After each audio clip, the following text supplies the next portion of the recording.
Support homeless veterans and off-duty firefighters. And 50% to individual veterans and firefighters in need nationwide. Check out neverforgottenapparel.com. Use promo code MATT, M-A-T-T, and get 15% off.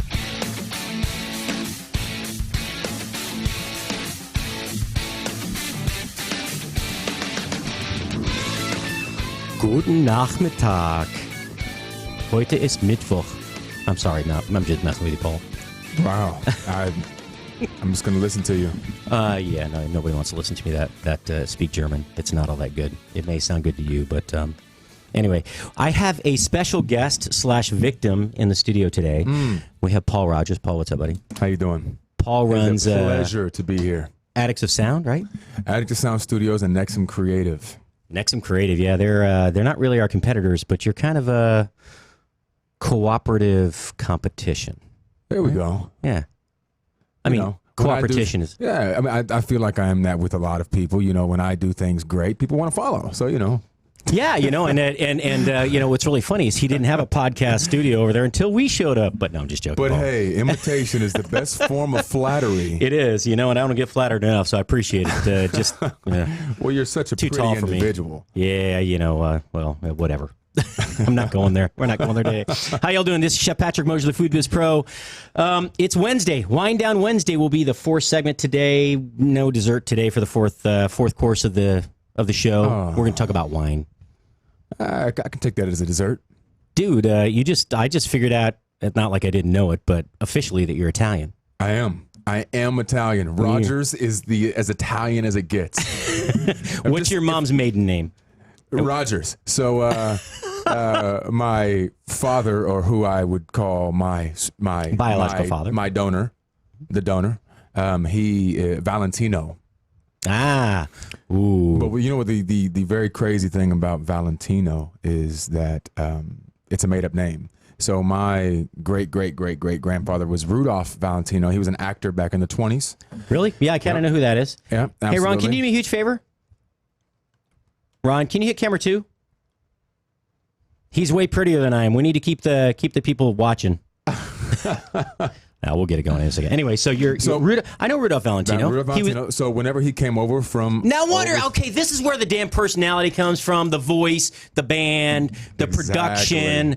Okay, so, all right. I was thinking, man, how's this, like, kid from, I don't know, Dallas, right? California, actually. Where in Cali? Thousand Oaks. So I used to live in Valley Village right there. Okay. There's Toluca Lake Valley Village. What's next? The next one, the Thousand Oaks is right there. Yep. I know what you're talking about. I can't think of it right now. But yeah. It doesn't matter. We're not there anymore. It doesn't matter. We're right here. Land of fruits and nuts. The really crazy thing about Valentino is that whenever he came over from Italy, it was actually Giuliani. And they said that it wasn't sexy enough to be in movies. Right? Really? So they changed it to Valentino. All right. I'm going to ask you to do me a favor. Yes. Right? Can you walk out there? Yes. And then there's a little keypad next to the big control board. Yep. Hit 6 for me. That's Hit camera 2. 6. Because look, I'm an okay looking guy, but we need Paul on. So it switched automatically. That's why. There you go. Yeah, we just need to leave it on 6. Cool. Okay, but I look really fat on 6, so we'll leave it there for now. But when Paul leaves, it's got to stay on 1. We had this conversation yesterday. I wore a darker color, so at least you don't see the bulging of the shirt's a little loose. I can stretch it out. It's cotton. I mean, that just means you eat well. Dude, never trust a skinny chef. Although, Don't trust a fat one either. Well, it's kind of like a personal trainer, right? You get these really big guys, like, let me show you how to live your life. You say, do you know how to live your life? Mm-hmm. You know Bill Phillips, right? Yeah. Body for Life? Yep. So what's his brother or his cousin, Ron or Ryan? I forgot. Paul, I forgot his name. Yeah, anyway, his name's Ron. Is it Ron? Ron Phillips. So Bill Phillips, you know how he started the whole Body for Life thing? How? He was in Hawaii at a convention because I did Body for Life like 6 times. Okay. Dude, that was an amazing shape. I lost 65 pounds on it once. Yeah, I love it. I lost No about kidding. 45. Hell yeah, because it gives me a free day on Saturdays. That's when You can do whatever that's when you I want. eat my nachos and my cake. That's right. And I'm glad you did not call that a cheat day because it's a treat day. It's a free day. They call it. I mean, people call it a cheat day when you're not eating. I call it a cheap meal. Yeah, That's what I do. Call it a treat meal. You'll feel better about it. Well, see, my treat meals or my, cheat treat, I like that. My free meal. lasts about 6 hours. I You sound like Ronda Rousey. She doesn't eat all day. That's the Roman diet, right? Yeah. They don't eat all day except just enough to get the calories through their training and their sparring, and then at night they eat whatever they want because that's how the soldiers ate. They would. It's like intermittent fasting, so kind of. Basically. Yeah. So here we go. All right, so back to I want to finish that story. Bill Phillips went to Hawaii to a convention for trainers. Okay. And he realized he was kind of puffy. He did not look the part, so he wasn't living the lifestyle that he advocates. And so he started the Body for Life program. He developed a program where the average individual could follow it pretty simply and be successful. That's awesome. The first year they gave away a Lamborghini. His. Good. Yeah. Yeah, I don't know if I would give away a Lamborghini. Mine. I'm sure it was. I'm sure they insured it, or it was somebody sponsored it, or whatever. Sure. Yeah. You know how that stuff goes. And then he sold out for multi-millions. That's actually what I'm doing. What's that? Giving away my Lamborghini. Really? Yeah. No, The I don't have Matchbox. one. Yes, it's a Hot Wheels special edition 1974 Lamborghini. So when I was a kid, you know, you had you had the Matchbox cars, and then you had these things, TTPs or STPs. It had this. You know the old draw. It's got the jagged teeth on it, that little plastic handle that you drew through. It's like a like a zip tie. Yeah, you pull it and big teeth. Yeah, and it went right through the middle of it, right against the end, and they were bigger, but those things were bad. They're fast. I used to I have. killed a dog with one. Wow. No, not really. That's intense. Extremely aggressive child. Have you seen therapy for this? Have you been to therapy for? I probably spent more money on therapy than all of my listening audience. We won't go into the stories, okay? It started when I was 5. Let you know that I think you need to divvy out your money better because I don't believe that therapy helped at all. Well, you know, I did learn that anything is edible. I have my poor kids were sitting at the dinner table one night, and I told them that as long as you didn't find your kids edible, we'll be good. No. Okay. No cannibalism. Okay, but good. I basically named the pets in order of which ones would go first if the apocalypse ever happens. Oh. Yeah, and they're like, "Oh no, eat the smallest one first." No, you can't eat the skinny ones because the fat ones waste away. You got to eat the fat ones first. Well, you know, when I I've got a kid right now and he's 13 and he just had a birthday, didn't he? He just turned 13. He is officially a pain in your butt. Yeah, he's worse. Hey, Come on, he's a good boy. He's a great kid. He's a great kid. But I always said that whenever I have more, let's say I have 3 or 4 kids, I'm going to allow one to be overweight. Just in case the apocalypse happens. Is that wrong of me? Well, so he'll survive and keep the family name going? If that makes you sleep better at night, yes.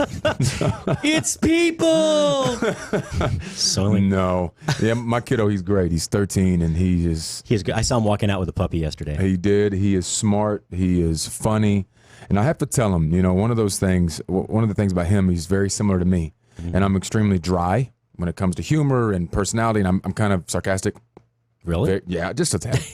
And he has the same exact personality as me. And I have to tell him all the time, I say, listen, Brandon, at your age, you're a jerk when you talk like that, okay? When you get to my age, you're still a jerk, but people tolerate it, and it becomes funny or uncomfortable laughing. So I said, so whenever you're this age, just...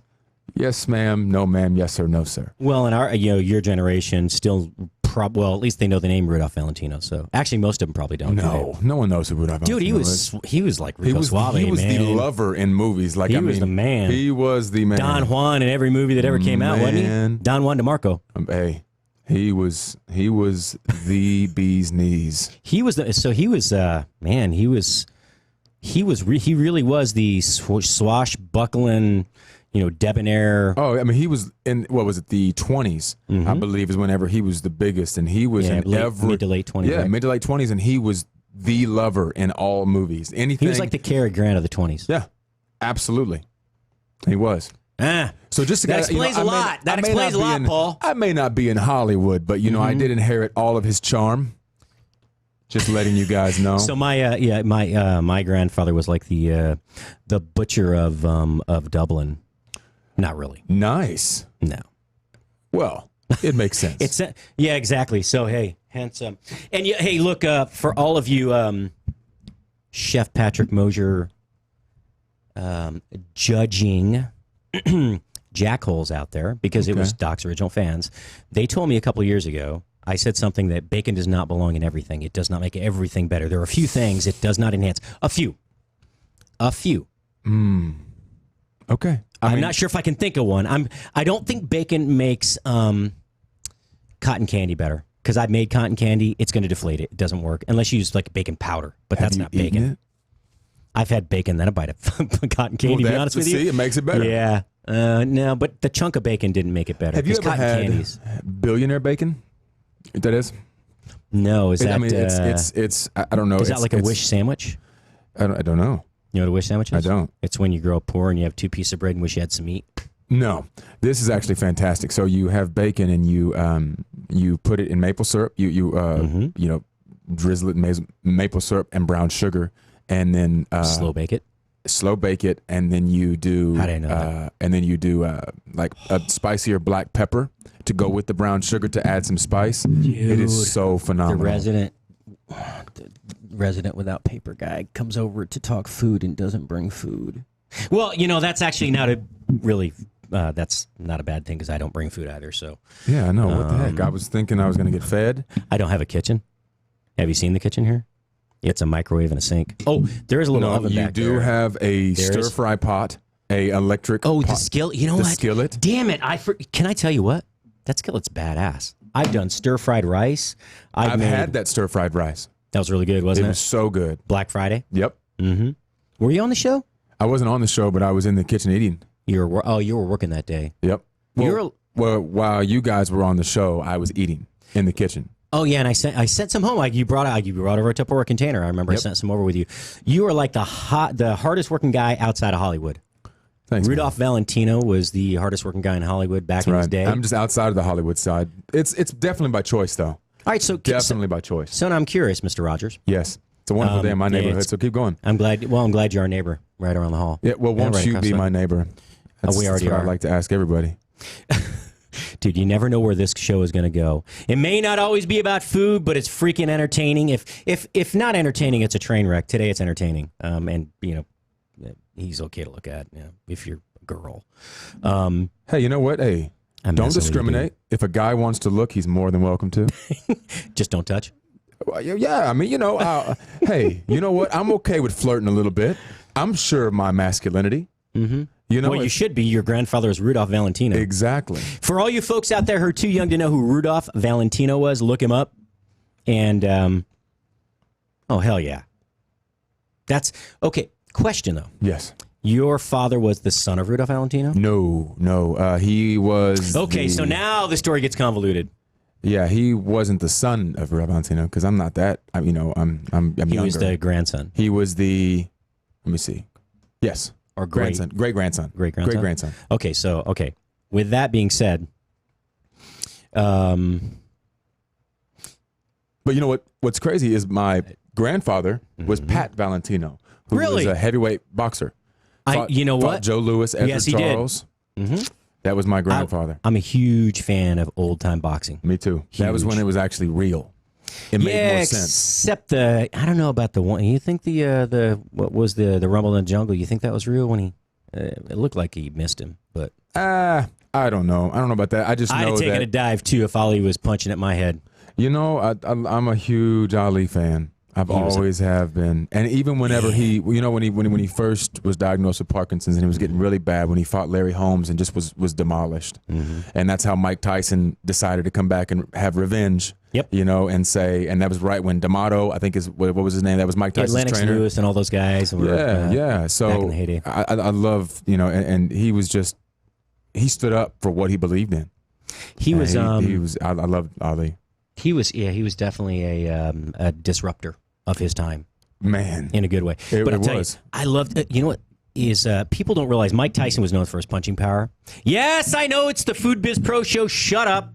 No, I can't really hear you. I can hear you saying it, though. The voices in my head are telling me that y'all are bitching that I'm not talking about food. I will talk about food here in just a second. We will in a minute. Hold on. But, Mike Tyson, you ever watch his old videos? That guy could not be hit. No, he was so fast. Oh, my gosh. I mean, you could watch him throw 13, 14, 15 punches in a row and never touch him. I mean, it was kind of like when Ali would go off the ropes. Like, he'd always slip the punches. They would touch him. Yeah. But he would just graze him, and Tyson that was so great. Was kind of like in his early days. Yes. In his really early days, he was like watching Michael Jordan in basketball. Oh, if not even better. It was so.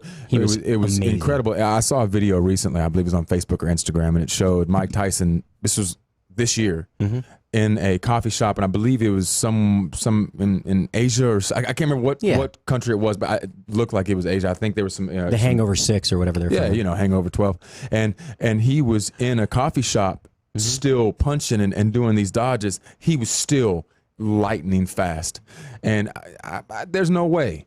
I don't care what you did. I would never face that man. Hell no. He could be 75 and missing a leg and one arm. You know, we'd be just in an ass kick. He'd be the proverbial one-legged man in an ass kicking contest. I'd be running. You know what's crazy? Speaking of that, is when I met my grandfather. He had one leg in an ass kicking contest? No, he had 2 legs but 1 arm, and like only 1.5 ears. What? No, I'm just kidding. Flesh-eating bacteria. Yes. Gotta watch that stuff. Yeah, cauliflower ear popped off. That was actually Tyson's first victim. Before he when he bit him. Yeah. So oh my God. This was his first victim. Anyways, so he was 82, I believe, when we were sitting there. He was hitting the heavy bag. 82 years old. He was riddled with dementia. This is the Pat Valentino, right? Yes, this is Pat Valentino, and he was showing me how to hit on the heavy bag. So he was like, "So, Paulie, you know, when you get up to the bag, you have to really center your body." Because he only had one eye. Where did he grow up? San Jersey? Francisco. Okay, so really? Yeah. Okay. But he was back and forth from New York to there all the time. So he just had this Italian accent. He was just super Italian. Like, there's a lot of Italians in San Francisco. That's where Chiappino comes from. You know? Exactly. So he's like, "So, Paulie, you got to center your body, and you got to throw the left jab, and you just crack it. You crack the left jab, and then you right hook, right. Put your shoulder into it. So turn your hip." So that's what he said. He goes, "You turn your hip, and that's where all your power comes from." I boxed when I was from 6 till 10. I boxed in upstate. But what's crazy is that he knocked sand out of that bag at 82 years old. I believe it. So I have a very large fist. Our whole family does. We were just boxers, and we were just made for boxing. Our fists are very large, and his. Yeah. So, but his fist was this on me. Oh, I'll bet. He had a club. It was. It was a deadly weapon, literally a deadly weapon. It was insane. So food. Let's talk some food. Yeah. So look, I basically, Paul and I are going to have a little meeting today. We're talking about some stuff with Spoony and just Paul's getting ready to build a new podcast studio, and he brought a really big name chef on. We can't release that name yet. Can't release it yet. I apologize. I will say she is a badass. World renowned. Amazing. I don't know her personally, but she's got an amazing reputation, and it's going to be really cool when you get to release that information and you get to show up and run. And I'm looking forward to it. It's going to be awesome. But we're going to have a meeting. I was like, "Hey, Paul, just come into the show and talk for a few, right?" Because I love to talk. I'm all about the talk. And I hate to talk. As a matter of fact, Ron said yesterday we did a little live Instagram live, and he's like. I was like, yeah, basically I got 9 minutes to do an hour worth of prep. And he goes, he can talk. Yeah, I can talk. I may stammer once in a while or tear up because dog's not here. But food, dude. Talk food. Food, dude. So, food. Tiramisu? I'm not a huge fan. Mastacholi? You like pasta? I do love pasta. I love pasta. See, I'm more of like I'm like a hardcore like New York Italian kind of. Clams? No, see, sausage and peppers for me. Oh, on a sandwich? No, sausage and peppers. You got your ziti. Oh, baked penne pasta. Baked ziti. Well, baked ziti. That's yes. a different dish. It's a different dish. But so sausage and peppers, you get your Italian sausage, you get your peppers. This is the first time green. This accent has ever come out, Paul. No, I know. I get so excited when I talk about Italian food. It's when it comes out. But no, sausage and peppers because that's what I have family in New York, and that's what they made all the time. Spicy or more fennel? Spicy. Yeah, thank you. You kidding me? And my family used to make this incredible gravy. The gravy was phenomenal. For all of you that do not know what gravy is, I'm not talking about biscuits and gravy. I am talking about all day 14-hour tomato sauce. I'm talking about red sauce, baby. Red sauce, where you've got it ain't marinara because marinara is a quick sauce. Marinara is like a true marinara. Yes. is fresh tomatoes, a little tomato paste, a little white wine, blah blah blah, garlic, and that's it. It's and a little fresh basil at the end. It's a quick sauce. It's half an hour. If that, yeah. Oh, yeah. This takes 12, day. 14, 16 hours in a huge pot. You boil the tomatoes, and you have to, and you put a whole hog head in there for seasoning. And I mean, Dude, I'm telling you. So right there, that's Italian. Yes. Yeah, nothing like a little pork cheek in there to flavor stuff up. So now, when you eat, say, pasta, sausage, right? Sure. Do you have meat sauce or just plain red sauce? Because a lot of people will have a secondary, like meatballs with meat sauce. Yeah, sure. Why not? I mean, now it depends Yeah, on I'm what a protein, I love proteins. I mean, I've been on carnivore diets before. That was fun. Do you remember when I was on that? Oh, yeah. That was when I first met you early last year. I was literally eating steaks all day long. Oh, it doesn't suck. No. Until like day 19. No, it was great. It was great. I never had any problems. I just decided it was just expensive. So I had a wrestling coach, Coach Molchek. He's probably dead by now. I hope he is. He's come back and kick my ass. Hope he's dead? No, because he's going to come back morbid. and kick my ass. He's going to run from Phoenix all the way out here and kick my butt. In my junior high, he was my wrestling coach, and he was just a really, really badass. He was actually our assistant coach in high school. Oh, wow. And there was him and another guy. I forgot the other coach's name, but he was on like all he ate was protein. But back then, the protein powders weren't what they are now. Right. So it gave you this bad smell. Oh, I'm sure. BO. I mean, because all he ate was protein and then drinking a shake after shake after shake after shake. It was not cool. No. I mean, it's not. I mean, if you have any protein flatulence, that is not the most fun. Dude, I don't have that problem. I'm 51 years old. I get a healthy gut, man. And, Good. don't eat any You salads. sound like my that's all. ex-girlfriend, actually. Just don't eat any She's salads. like, I don't use the restroom. Do you not? Really? Where does it go? That makes more sense to me. If it's all bottled up inside of you, that makes so much more sense. That you just keep all that waste inside of you. I don't use the restroom. I don't think I've ever heard that one before. Oh no, I don't do that side of the restroom. Do you not? Only at home. Where do you go? I have a big issue with that. I only can do it at home. I know a lot of people that can only do it at home. I can't. Mm-hmm. Nope. That's it. That's it. Only place. Because I have to get naked. Hey, man. Did you didn't hear my show yesterday, did you? No, I was didn't. talking about breakfast food. I was talking about living in Germany. Can you stay like a couple minutes after the break, or do you have to go? I'll stay a couple minutes. Okay, cool. So I was talking about breakfast food, and I stayed with this family, the Hiller family. I was 17, and the mom came out one morning. She used to make us a bowl of cereal, basically, and some brooch and hard rolls to take to school. It was like cornflakes, some muesli on top, uncooked. Basically, it was raw. It was like raw oats, actually, and then a scoop of not Nestle Quick, but what's the one? Ovaltine, exactly. And then we would put the whole milk on there when we got up. Mm-hmm. Well, I got up early one day, and she was walking around just in her panties, and I was like, "Whoa, time to go back to bed for a few minutes." So I walked down the hallway to the bedroom. I was like, "Good morning, Miss Hiller." Turned around and went back and then I came back out a few minutes. And she's still in the kitchen making the second bowl of cereal. I'm like, "Okay, back to bed for a few minutes." Yeah, it wasn't so much. It was just I was so embarrassed, I think. And she was just go, "Oh, hi, Patrick. How are you?" You were how old? 17. But I didn't grow up in Europe. I would have sat in the kitchen and just been like, make all the bowls of cereal you would like. At 17? You kidding me? The height of hormones. I ran back to the bedroom. The height of hormones? Mm-hmm. Come on now. I know. Mrs. Hiller, you're a very beautiful lady, but I respectfully left the kitchen because... She respectfully left her clothes off. That's not your problem. Ansgar Hiller, my brother, you got to call into the show sometime, bro. You really need to. We got a lot of stories to discuss. Not too many. So he came to visit a couple years ago, and he wanted to go to a MAGA. Like a Trump rally. Oh yeah. Well, before the election, and then he went to New York for election night, and he has all these amazing pictures from Times Square of, both people celebrating and people just crying in the streets. Amazing photos. Oh, I'm sure. Yeah, he came about just emotion. to Talk see. About emotion. He came by himself without his family from Germany just to. He went to a couple places, came here, and then he went back to New York just for the.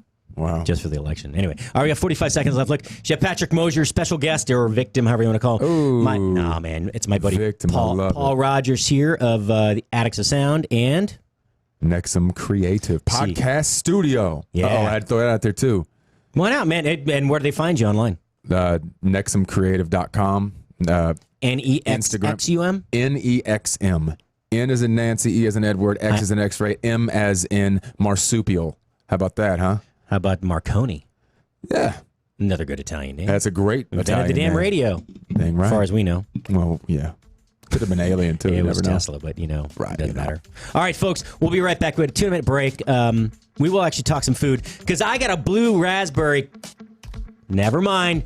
Come back. Don't stay away. Follow Chef Patrick Mosher on Twitter at Food Biz Pro.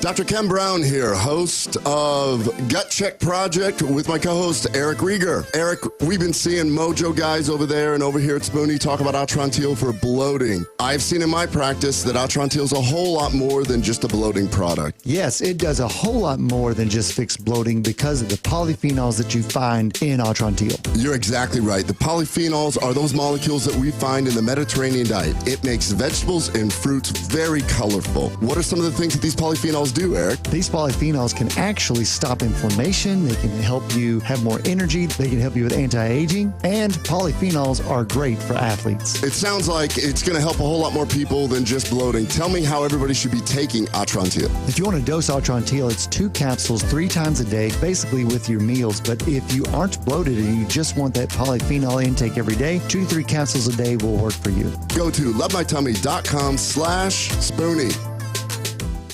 Dr. Ken Brown here, host of Gut Check Project with my co-host Eric Rieger. I've seen in my practice that Atrantil is a whole lot more than just a bloating product. Yes, it does a whole lot more than just fix bloating because of the polyphenols that you find in Atrantil. What are some of the things that these polyphenols do, Eric? These polyphenols can help you have more energy, and polyphenols are great for athletes. It sounds like it's going to help a whole lot more people than just bloating. Go to lovemytummy.com/Spoony.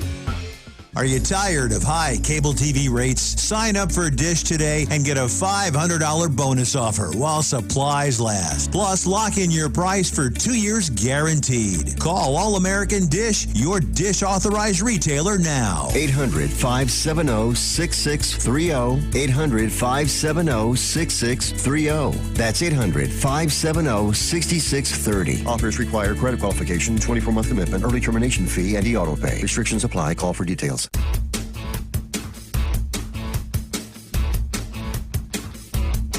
That's right, Fat Pat and Paul Rogers are back in studio. Good old Fat Pat. Dude, I'm looking right there. Look at that. That is not a good lean profile. Holy crap.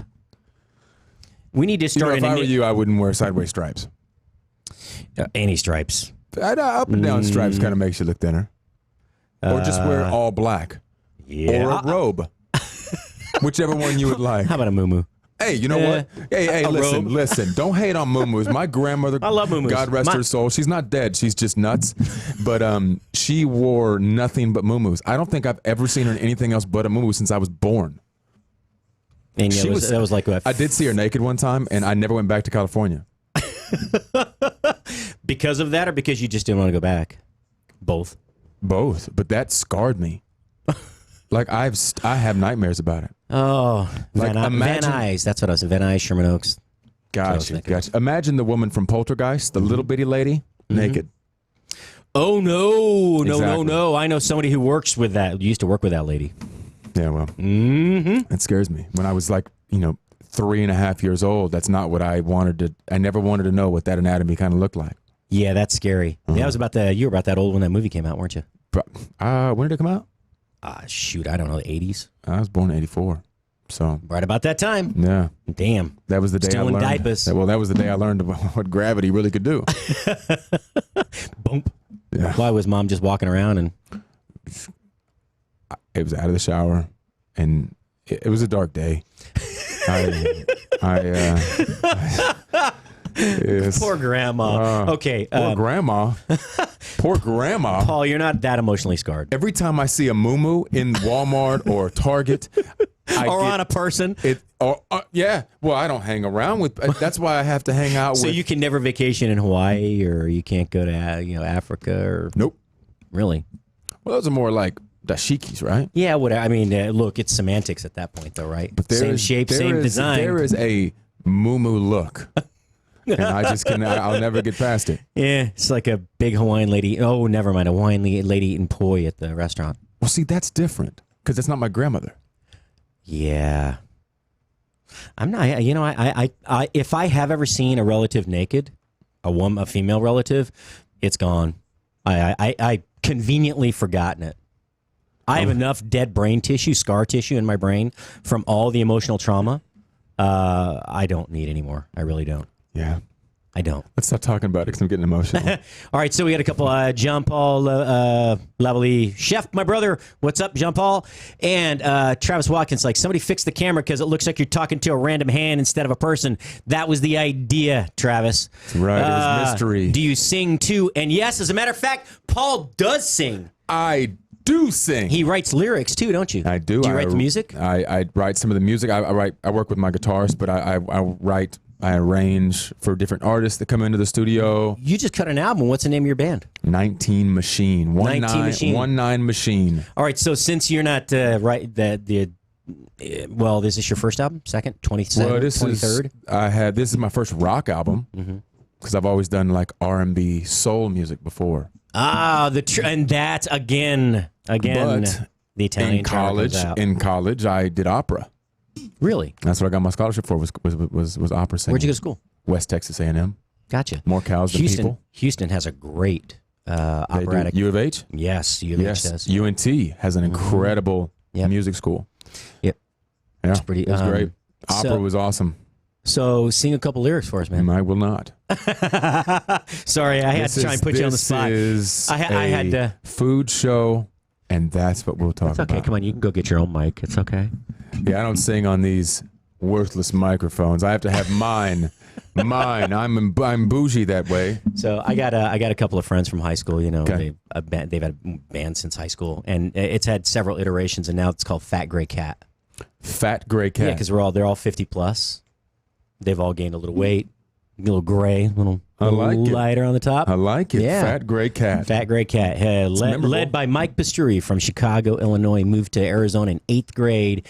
He was the coolest kid ever, nicest guy. He shows up to school with like hipsters, tight jeans on, a white, I don't know if it was a white t-shirt, black t-shirt, I think, leather coat, and red leather freaking Converse, dude. Oh, yeah. This is 1982. That's great. Dude, changed all of our lives. Chandler, Arizona was never the same again. Still isn't. I'm all about fashion. Mike's still there. Anyway. See, I love it. All right, so what else you got here? You aren't fat. You're just supposed to be 7.5 inches. Oh, damn. Oh, 7 foot 5 inches. Okay, that's better. I thought I look like I'm 7. You're just, you're just compressed. You are just compressed. Hernán Pardo, chef. Hola, saludos desde Chile. Oh, salutations to you in Chile as well. That's cool, man. Saying hi from really Chile. cool. That What's is really going cool. on? I don't know, but I actually said something in Spanish today without like tripping over my tongue 15 times. Why therapy when you get a big piece of brisket and go in fetal position on the floor? Lol. No, I like that. Brisket is some good stuff. Brisket's badass. I had never Unless had. it's bad brisket. I've had some really bad brisket before. I don't think I'd ever had beef barbecue until I moved to Texas. Yeah, yeah. No, that's not true. That's not true. I had. I'm a big fan of barbecue. So I worked for a guy, I can say it now, David Saperstein. He was a very wealthy man. He was from the East Coast, but in Houston, made his fortune there. They had built this 35,000 square foot house or whatever in L.A., and they had while they were waiting for the house to be finished, they had this beautiful home on the beach in Malibu right next to Princess Diana's old house. Yeah.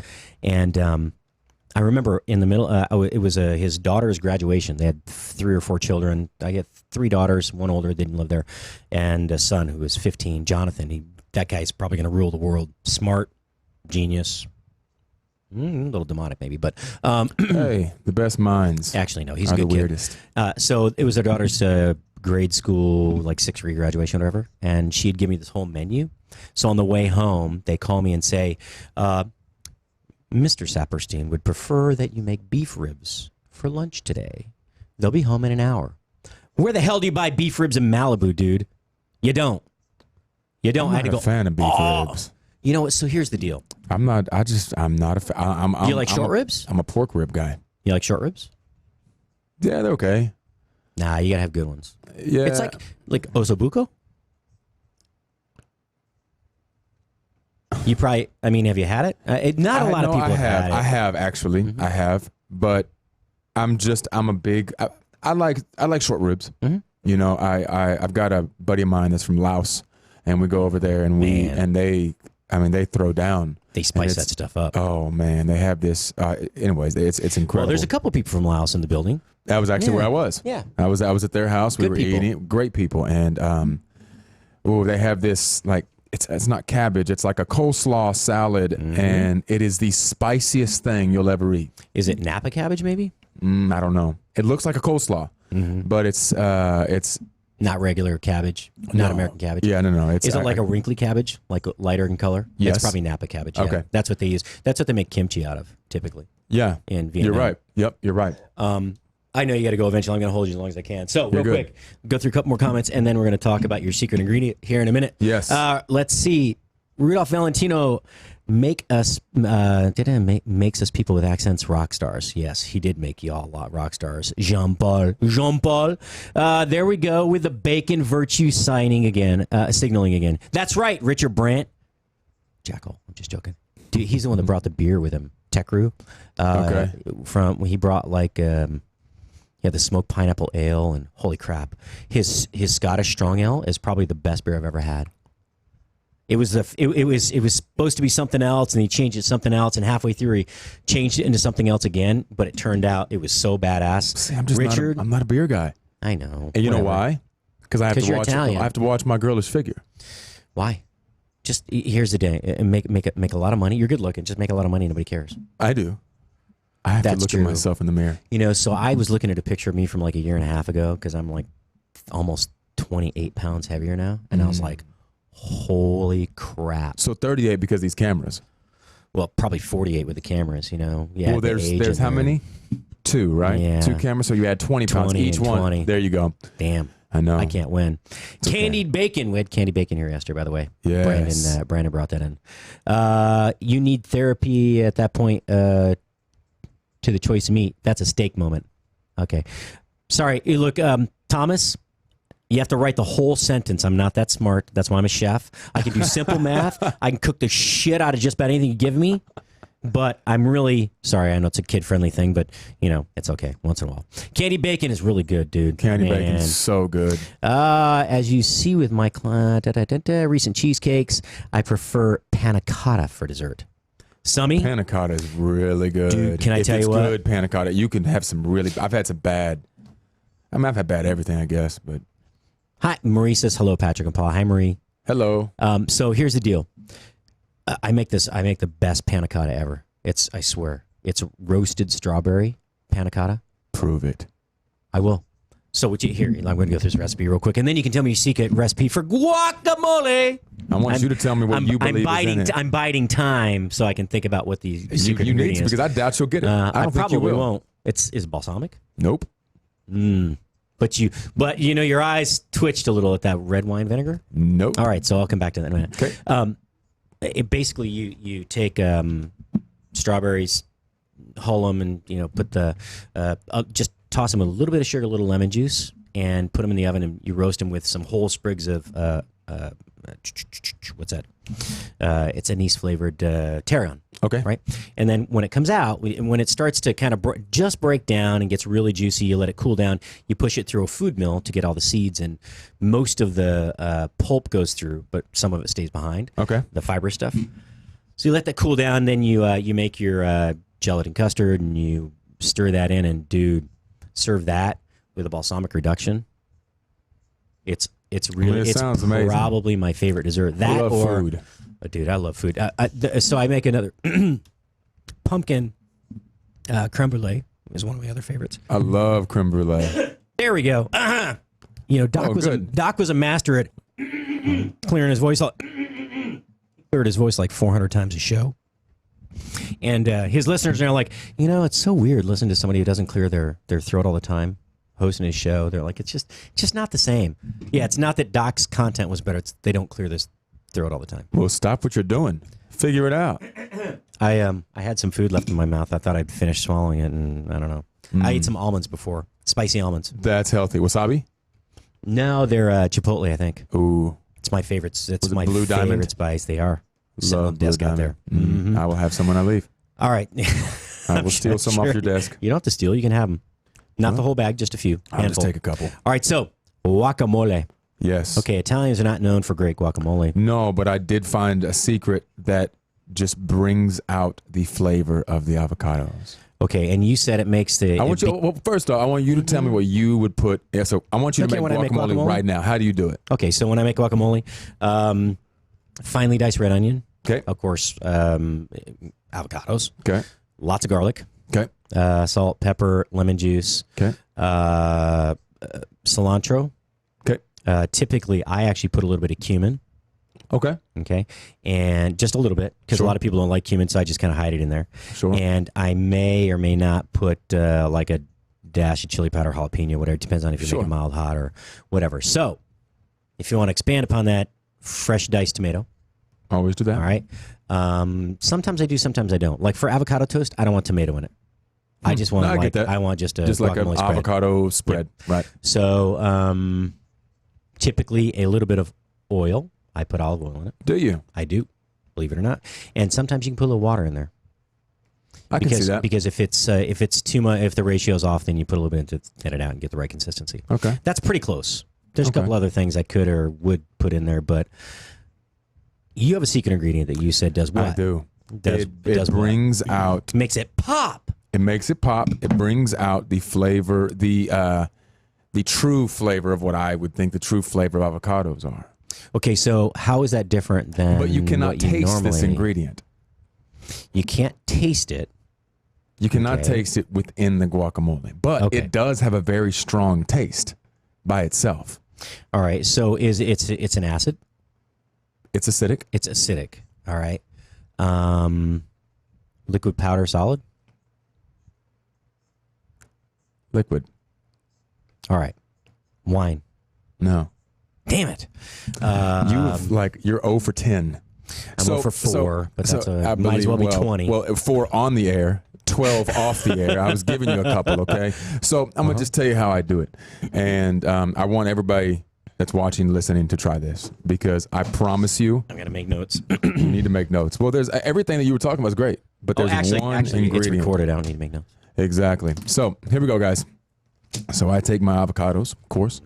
I do white onions because I like the poignancy of the taste. I like the stronger taste of the onions, and I like a chunkier avocado. I mean, a chunkier guacamole right there. You okay there? Yeah, you keep talking. Brandon look, I fixed this for me yesterday, and then Ron came and fixed it for Brandon, and now it doesn't work for me. So go ahead, keep talking. I'm listening. You know, that happens to a lot of men, and it's very natural. So don't feel bad. Don't feel bad, buddy. One of Jeff's last days, when he was working here a couple weeks ago, I think it'll be in tomorrow or Friday, but we were talking about Bob Dole did a ED commercial, and then like right after that, a couple years after, they had the Super Bowl, and Britney Spears did the Pepsi commercial, and he's sitting there, and his dog, he's like, easy Sam, or whatever the dog's name is. They're sitting in the chair, and the dog's all like, the dog is like, it's really funny.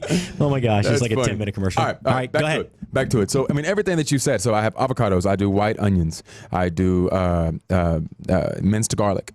I don't do too much garlic. I do a good amount. I don't do too much garlic. And then I do, of course, salt. Of course, salt. Diced tomatoes, jalapenos, cilantro, a little bit of lime juice. But the key, so I do lime because it has sugar in it. So I usually do lemon. But what's the key ingredient? Well, okay, you know what? I do a little bit of lime sometimes. Sometimes I do a little bit of lemon, but a little both. Yeah, some maybe. But the key ingredient, I want everybody to listen right. One more guess. Now, yes. Nah, go ahead. Go ahead. Get it. 0 for 15. Here we go. No. Hold on. You can't taste it in there. You cannot taste that it has it in it. No. It is masked by the flavor of the avocado. So it's masked by the oil in the avocado. Yep. So if it's masked by the oil and it is an acid, it's not a vinegar. We've already talked about vinegar. Right. It's not a citrus juice. Is it? Oh, orange. There it is. Woo! That's it. You take a squeeze. All you do is cut an orange in half. I usually do like a navel orange, just a regular nice, just good orange. Cut it in half. and get a good squeeze in there, mix it in there, and it will. Yeah, I mean, it only took 19 tries. Yeah, I mean, if I guessed for 17 years, I would probably get one of those right. I went through 5 vinegars, 4 citrus fruits, alcohol, and a partridge in there. And a partridge and a pear tree. So, but no, it is. You squeeze that in there. Do you put the zest into? No, I don't do that. Because that would show up too much. It would show up. So this, you cannot taste that there's orange in there, but I'm telling you, just try it, and I don't mean too much. Just about the same amount as you would with a lime, or maybe a little bit more. Yeah. Like you don't squeeze the whole half of an orange in there. You take one good firm squeeze, boom, mix it all up. There's a lot more, a lot more volume to the juice in an orange than what you get out of a lime or lemon. Yeah, of course. So try that because it is incredible. What if you did something like? Blood orange would show up, but I love the flavor of that. Yeah, I do too. But a blood orange would make it. Oranges. Yeah, I've tried a couple different oranges, and you can taste it. That's why I just a plain old navel orange because it's the lesser of the flavors. It's good. I mean, great orange, but it's the lesser of the flavors. Interesting, and it is fantastic. I love that. So that kind of reminds me. Let's like making Mojo pork, right? The marinade for Mojo pork. Citrus, brown. There's sugar, garlic, ginger, a lot more citrus, vinegar, right? Cilantro. That's pretty much it. I mean, cumin.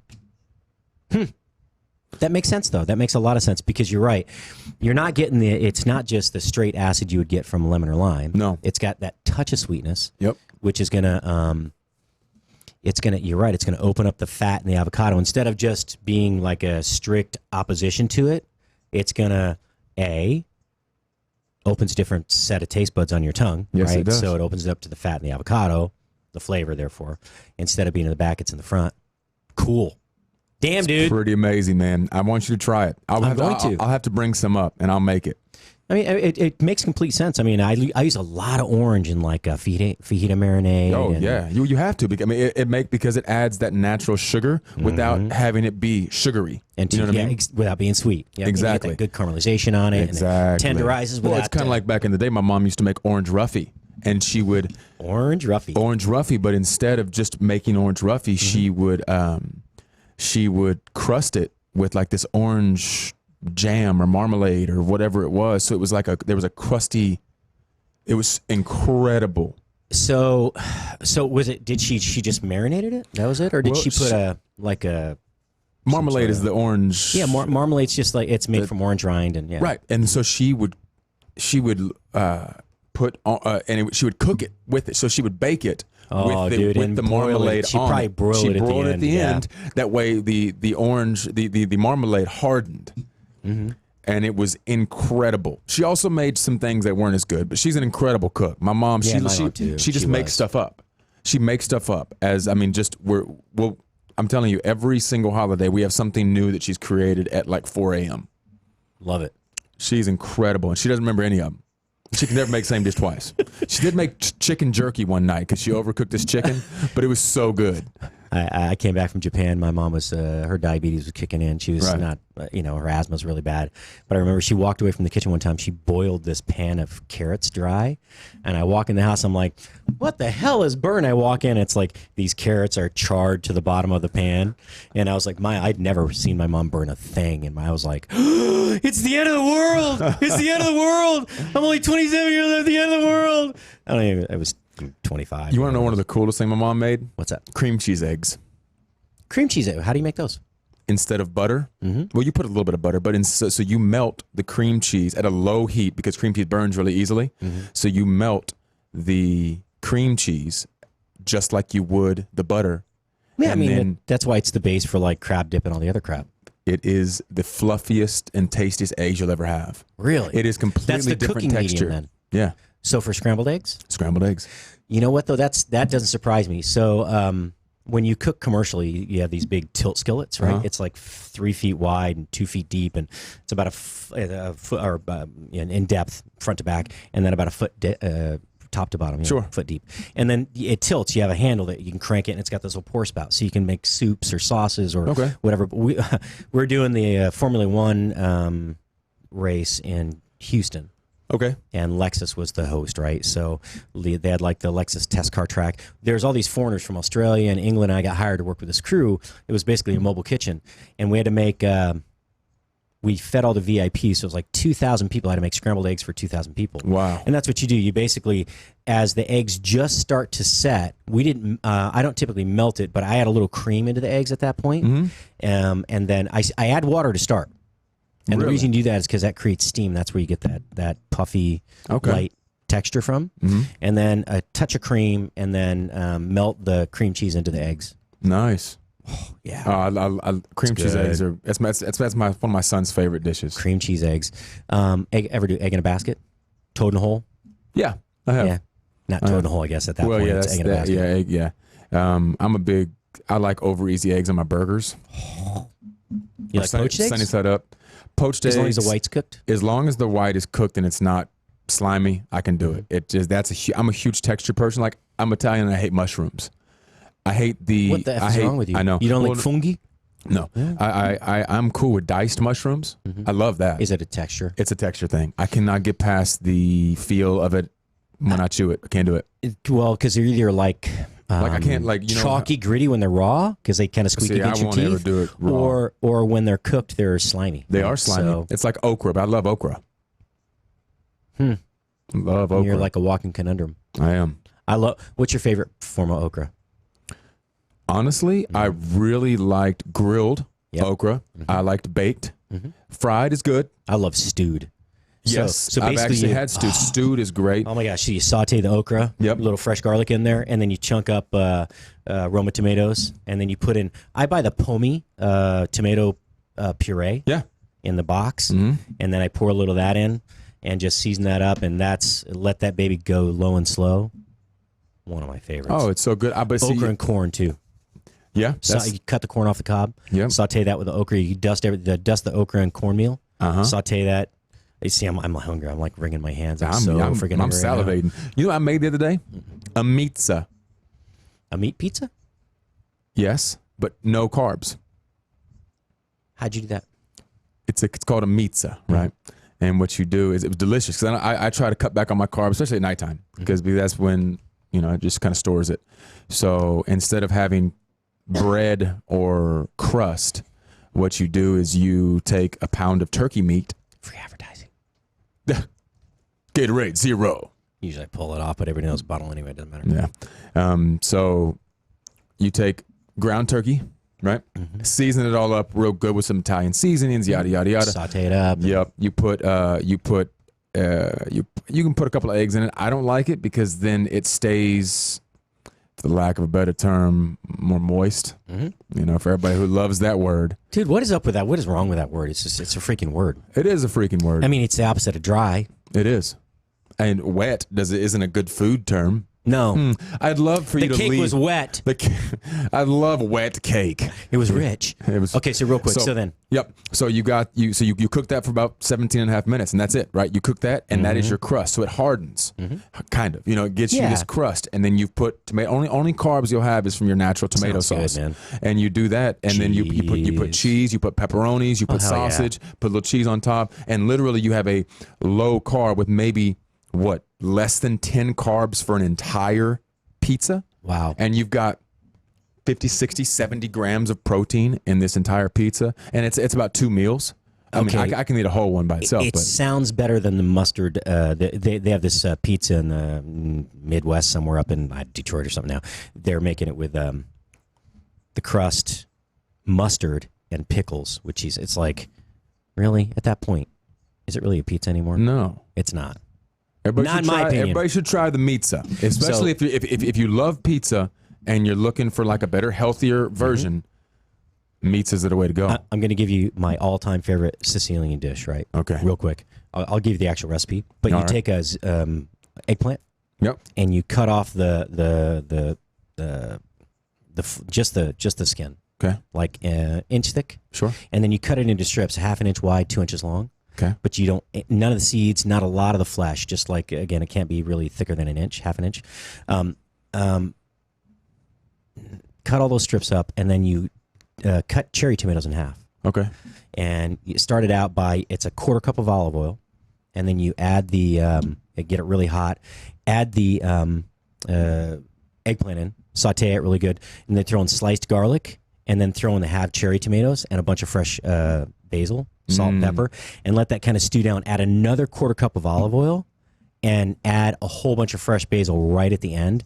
But let that cook down. And if you do it right, it kind of it browns the eggplant, so it's got that kind of meaty, dense texture to it. Anyway, oh man, it's one of my and the cherry tomatoes get all like gooey, and they start to they don't caramelize, but they have that texture to them. Oh, dude, it's so good. That's amazing. All-time favorite. All right. Paul Rogers, the man, Addicts of Sound, and Nexum Creative. NEXMcreative.com. Absolutely. Check it out, guys. Nexum. I got a Nexum guest coming up. That's up. Nexum. It's fun to say. Ron, send in the Nexum. Paul, man, thanks for stopping by. It was a pleasure. Thank you, guys. You guys have a wonderful day. Not much of a meeting, but, it was really fun. Hey, it was you a lot should come in of once fun. in a while. I'm down to come in. Cool. Anytime. All right, and I'll cook. Hopefully next time you'll have some food for me. I will cook. It's only right. Or I'll have somebody else bring it in. Which is the cop-out. I hear cop-out. Griff's Burgers. Thanks, man. I'll talk to you later. All right.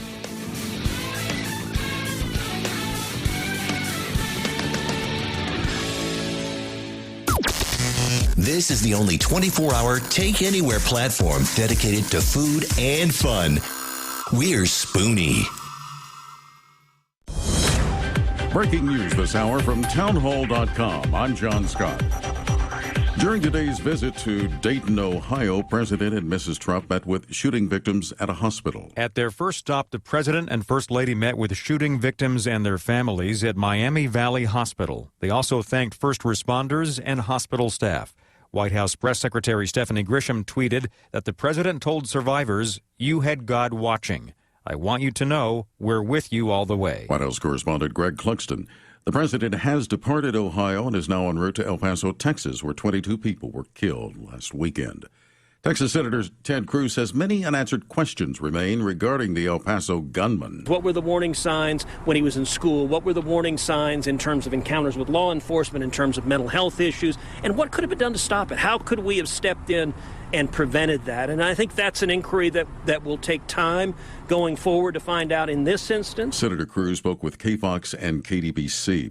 Senator Susan Collins of Maine is calling on Democrats to drop the political attacks on Republicans in the wake of the mass shootings. Senator Susan Collins of Maine tells the Salem Radio Network that once the mourning is over, then comes the time for us to come together, examine all aspects of this terrible problem of mass shootings. But so soon after families lost loved ones in the shootings at El Paso and Dayton, we ought to be expressing our grief with them and mourning with them. Not engaging in political events. Not engaging in over-the-top rhetoric. Bob Agnew reporting. Also at townhall.com, USA Today's headquarters in McLean, Virginia was evacuated today, but it turned out to be a mistaken report of a person with a weapon at the suburban Washington office. There is no indication of a shooter at the building. The Dow is down 111 points. The NASDAQ ahead 5. More on these stories at townhall.com. Fast Track Student Loans can get your student loans out of default, stop any wage garnishments, stop collection calls, and stop seizure of your tax refund. Give yourself a break. Stop the stress and get your student loan payments down to as little as $25 a month based on what you can afford to pay. 800-709-4395, 800-709-4395, 800-709-4395, 800-709-4395. Do you use the expensive blue or yellow pills to charge your sex life? Are you thinking about it?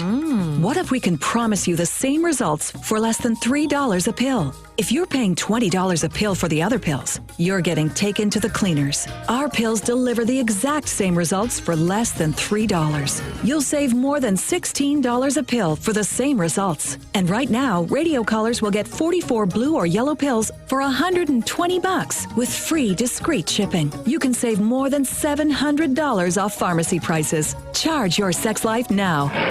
and save a ton of money. Call now and get your 44 pills and save over $700 and qualify for free shipping. Stop overpaying and call right now. 800-218-6473. 800-218-6473. 800-218-6473. That's 800-218-6473. Now you can fly anywhere in the world and pay discount prices on your airline tickets. Book a flight today to London, Paris, Madrid, or anywhere else you want to go and pay a lot less guaranteed. Call the International Travel Department right now at Low Cost Airlines. 800-452-1075. 800-452-1075. That's 800-452-1075.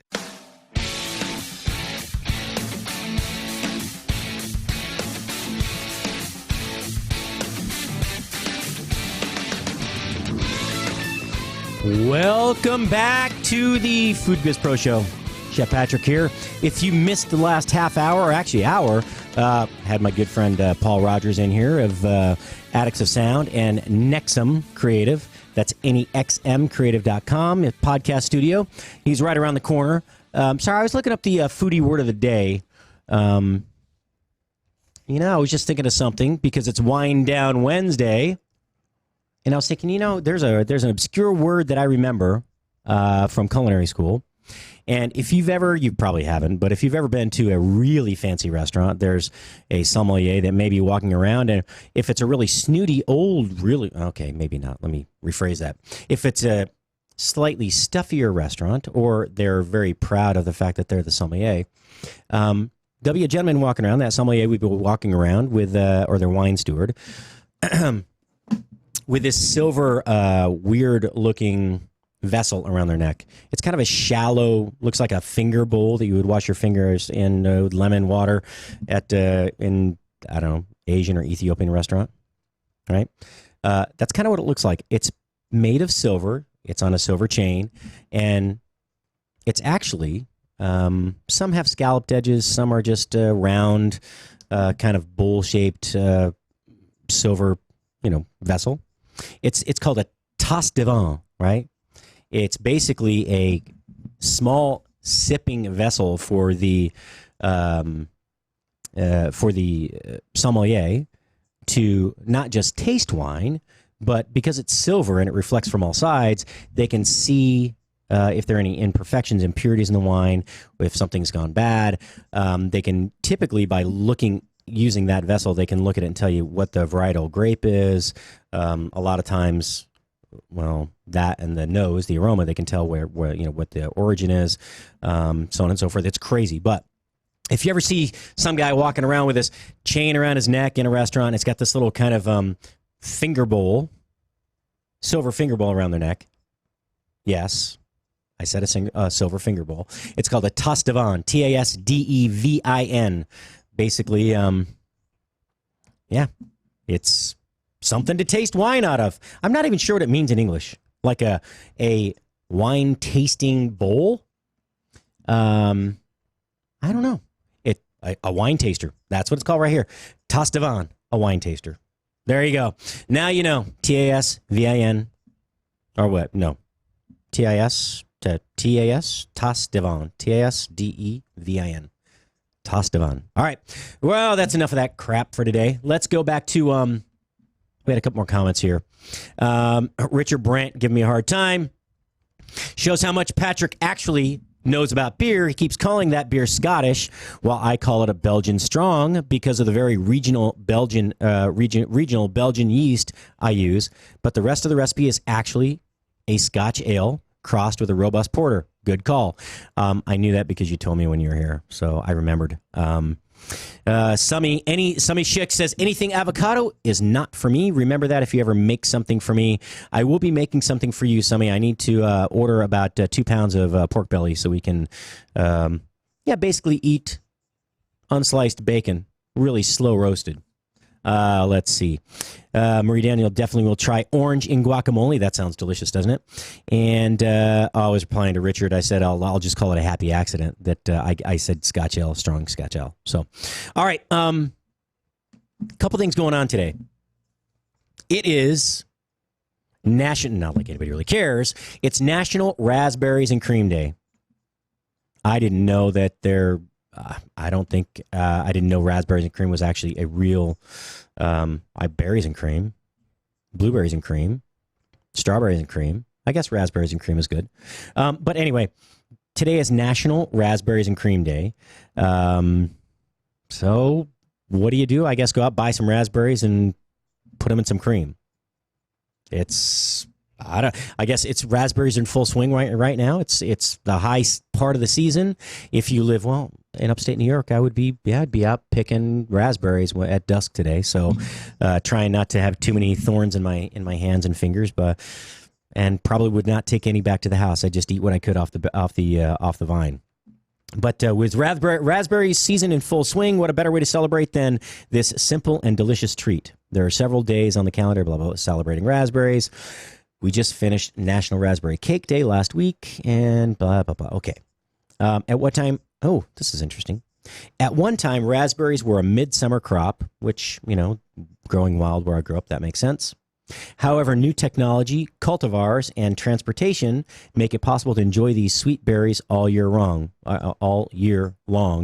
which, man, all year wrong? All year wrong. You all wrong. All you wrong. No, all year long.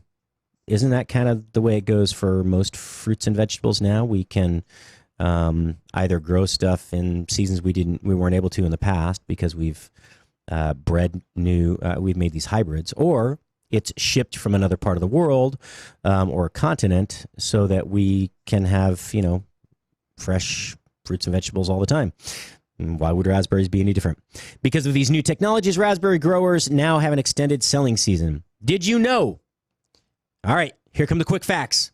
There are more than 200 species of raspberries. I did not. I knew there was one. Raspberry. Let's see, fact number. Scotland grows an abundance of raspberries. Raspberries love their fertile, well-drained soils. I did not know that.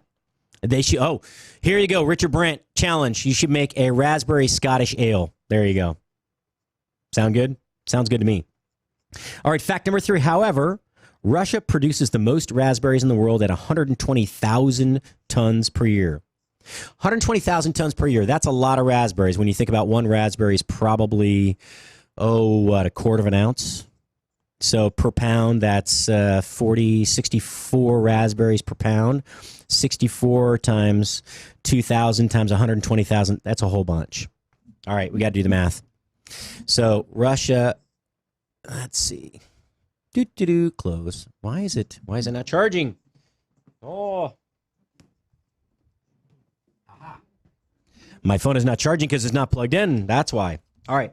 So let's do the math on this. I want to know, how many raspberries does Russia produce in a year? So we got we're going to get 64 per pound times 2,000 pounds in a ton. And we have times 120. So that's 128,000 raspberries per ton. And we're going to multiply that by 120,000 equals 15,360,000,000 raspberries a year. That's a lot. 15 billion raspberries is a bunch of raspberries. All right. How many is that? 120,000 tons. I wonder how much of a cargo ship that would fill. I mean, I guess it's not the tonnage, it's the volume, right? So that's got to fill at least a cargo ship. That's a lot of damn raspberries. All right. Let's see. Besides red raspberries, they come in purple, gold, black. I did not know that. Unlike other fruits, raspberries don't ripen off the shrub. If picked green, the raspberry will not sweeten or soften. That kind of makes sense because blackberries don't do that either. How to observe Raspberries and Cream Day while enjoying raspberries at the height of their season. Explore recipes. Oh, well, that makes sense. There are so many ways to enjoy raspberries, preserving them in jams, jellies, blah, blah, blah. But how about just simply eating the berries off the shrub, okay? Come on, how about, all right, you know what? Forget it. They're not going to tell us raspberries and cream, the recipe. I went ahead and put one up already on the Spoony Radio Facebook page. And Let's see. I got to get out of the video. Let's see here. Oh, this actually looks really good. This is from acouplcooks.com. And actually, they have some fantastic recipes. But, yeah, it's just basically layered whipped cream and raspberries. That's pretty much it. Raspberries, whipped cream, and they have a little bit of crushed, what is in there? Crushed pistachios, it looks like. But they did something to the raspberries. What'd they do? 1 pint raspberries. Okay, so here you go. 1 pint raspberries, 1 tablespoon granulated sugar, 1 cup heavy whipping cream, chilled, 2 tablespoons powdered sugar, 1/2 tablespoon vanilla extract, 1/3 cup pistachios. All right, so to make the whipped cream, it's best if you chill the bowl. Put the raspberries in a bowl. This, I can tell you this. I don't have to look at the recipe. Put the granulated sugar, sprinkle it over the raspberries. You're going to do something called macerating, kind of to soak. Typically, there's an acid and sugar to let berries kind of sit in their own juices, and it extracts juice from the berries is what it does.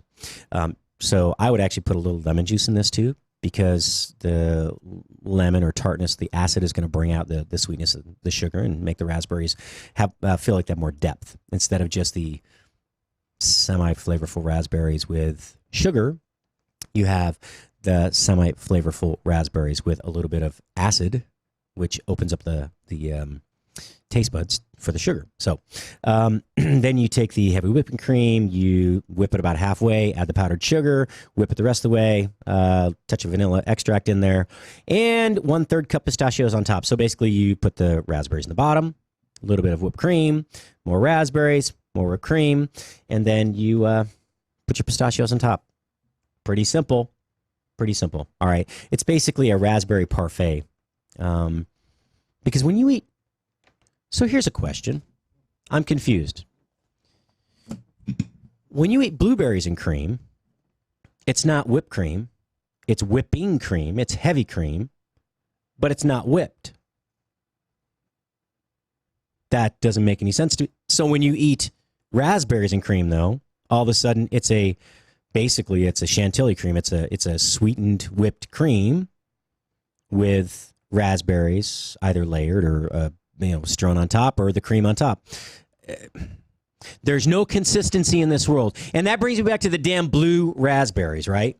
So I finally found out where the hell blue raspberries come from. I did, believe it or not. And it's really not as crazy as I thought it would be. But back in the day, the ice pop barons, yes, the ice pop barons, the guys that make the little ice pops, the cheapo summertime, sweets that we all grew up on and stained our fingers and lips with. The ice pop barons had access to blue dye, that FD&C blue #1, by the way, but no flavors that needed it. It was just an extra color sitting around. So they started to marry the flavor of Rubus leucodermis, which is known as the white bark raspberry or blue raspberry, with the bright blue synthetic coloring brilliant blue, which is FD&C blue #1.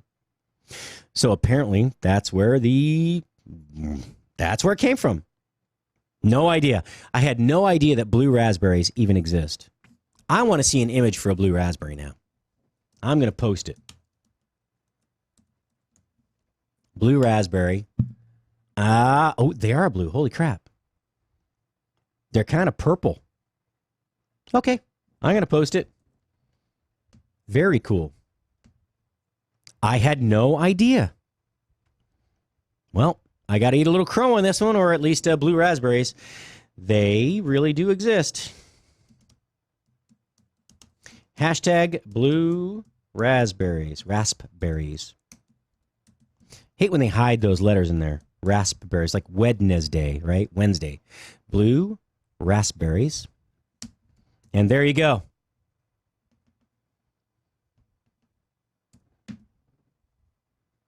Oh, come on now. Doesn't want to give me the link. Let's try one more time. Let's go to an actual blue raspberry flavor. No, what is even? All right. So I was right. I was right. They don't exist. All right. Blue raspberries definitely isn't found in nature. So what is it? We look at its very bizarre history. All right. I'm really interested in this because I have bitched about blue raspberries for probably, well, as long as we've been on the air at Spoony. But before that, too, on Doc's show. And I've ranted to friends and family about that for years. But I want to know where this actually comes from. The additives among us. Dun, dun, dun, dun, dun, raspberry. Okay. I don't know. FD&C. So we have the color. They had extra in 1957. A Harvard business historian. Okay. But wait, there's more. There's more to the story. So the story of the blue raspberry begins in the 1950s. When there were already questions about safety of FD&C red number 2. Y'all remember that? We couldn't eat red dye, couldn't have saccharin. Now apparently both are fine. Otherwise known as amaranth. So FD&C stands for Federal Food, Drug, and Cosmetic, by the way. The act, and that was the Act of 1938. The amaranth we're talking about here was a dye that took its name from the grain, but not the grain itself. I was going to say amaranth. I eat that all the time. In 1957, according to Hisano, a Harvard business historian who specializes in the history of food colorings. Really, we have to have someone who specializes in... It's Harvard, never mind. A historian who specializes in the history of food colorings. Research came out that concluded that red number 2 was safe to consume, but it was a report funded by the chemical industry that made the food dyes. Okay, well, that makes sense. So... what did they do next? Red number 2 is the darker shade of wine red that was then used for raspberry-flavored products. Makes sense. Or should we say, what we've come to accept as the artificial flavor that stands in, or artificial flavor, you mean color, that stands in for raspberry.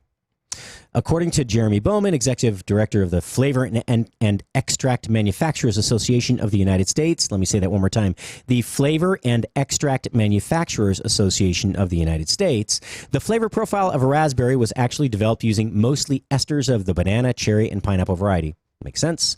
So while all this kerfuffle over red number 2 is happening in the midst of new legislation that reflected growing public concerns about what consumers were feeding themselves, in 1958, the Food Additives Amendment passed, dictating that food manufacturers had to prove their food additives were safe. A key section of the amendment said that the FDA, this is really boring, the FDA had to automatically nix approval for any additive that was shown to cause cancer in humans or animals. In 1960, the Color Additive Amendment came along, requiring the same color of colorants for food, drugs, or cosmetics.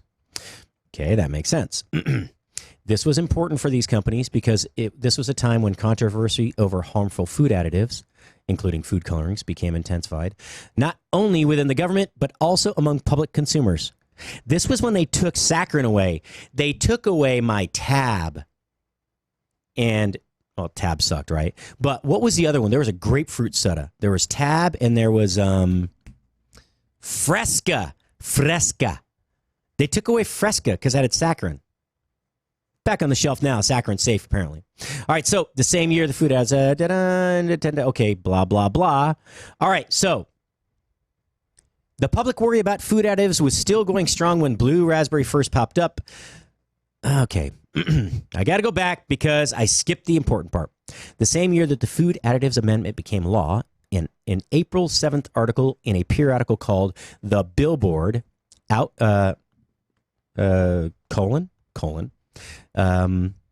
Outdoor Amusement Directory mentions a new blue raspberry flavor for snow cones promoted by a Cincinnati company called Gold Medal, which of course we know they sell snow cones, but I think it's not the flour company. They just sell, to this day they sell shaved ice snow cones and popcorn machines for concessions, stands, and snack vendors. So Gold Medal was going all out and pushing two new flavors for that year: cotton candy, grape purple, and blue raspberry. Blue raspberry, interesting. They said 2 flavors, but that's 3. inconsistency. This 1958 story was the earliest reference to the flavor blue raspberry that we've been able to find so far. Unfortunately, gold medal spokeswoman Heather Gims says there's no one still at the family-run company who can remember anything about how gold medal got into the blue raspberry business, but adds that it continues to be a best-selling flavor for snow cones. All right, the icy cometh, blah blah blah, ices, freezies, so on and so forth. That's okay. I'm gonna finish the story because I started it. Yes, I know, I'm blabbering, but the public worry about food additives was still going strong when blue raspberry first popped up. It's either 1970, 71. The blue raspberry icy took its place alongside red cherry as a signature flavor of the brand. It had artificial raspberry flavoring, but was colored by FD&C Blue No. 1. So the VP of marketing for the Icy company says its blue icy paved the way for other blue raspberry flavored beverages. They may not have invented the stuff, but they help spread the word. God bless you for, no, the other word, not bless you, the other word. Why do we have blue flavored raspberry food stuff? Anyway, blah, blah, blah, blah, blah, history, blah, blah, blah. But here's something. The flavor is really popular because right now, present day, Americans suck down some 132 million 16-ounce blue raspberry ices every year. 132 million. That's just the raspberry blue ices, or the blue raspberry ices. And that was, what year is this? 2016. So it's probably like 138 million now. I just don't understand it. It's a raspberry. Make it pink. Make it red. Your FD&C, red food dye number 2 is back on the shelf. Make them red again. Can we not have red raspberry stuff?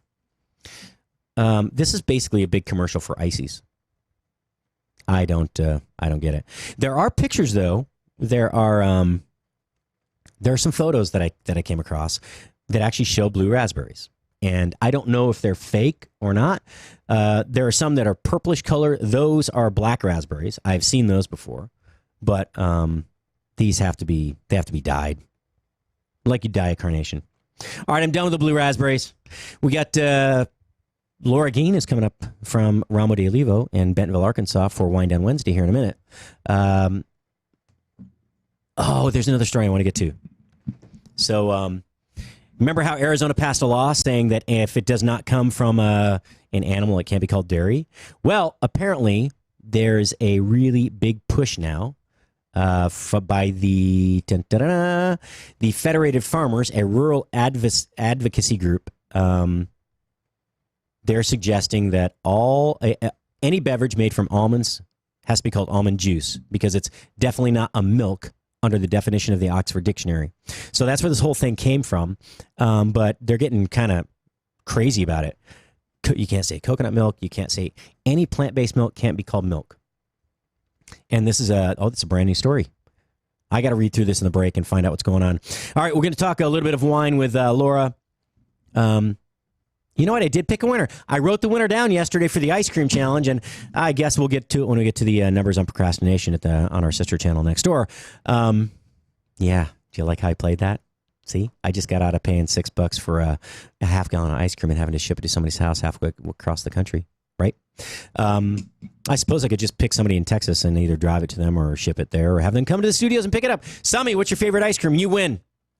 You know why? Because Summy comes to the studios all the time, brings us all the pies to taste. He brings us, he divulges all of his secrets to all of his fillings. This guy's such a badass at baking pies. He uses a sponge cake, a really thinly baked sponge cake as the crust instead of using a traditional pie crust. All right, some of you are the winner. Tell me what you're going to have to text me or call me and let me know. I can go back and look. Look, yes, I know I picked an easy mark, okay? I didn't feel like shipping it. I got to get an insulated box. I have to buy dry ice. I got to make sure the dry ice isn't in direct contact so the ice cream doesn't get too cold. It's a pain in the rear. So Summy wins because you know why? Summy brought me 2 pounds of this unbelievable wassail pork belly, which I over-brined, and then, it cooked up well, just over-brined it, so a little on the salty side. It was kind of like salt pork instead of pork belly. So, and he brings us all the pies, and he brought me raw milk, unpasteurized raw whole milk. None of the rest of you did, right? Okay, yes, maybe some people have sent some really cool stuff, and, okay, all right, some people have done some really nice things for me. Yes, I realize that. But Summy wins. Summy, let me know when you're coming by next time. I will not be back in studio till next Tuesday. I'll do the first hour of my show, and then the second hour I'll be producing Brandon's show. That's the Texas Barbecue Show. But in the meantime, we have the fourth and final course, the dessert course, Wine Down Wednesdays, coming up with Laura Geen. Stay tuned. Listen or starve. Follow Chef Patrick Mosher on Twitter at Food Biz Pro.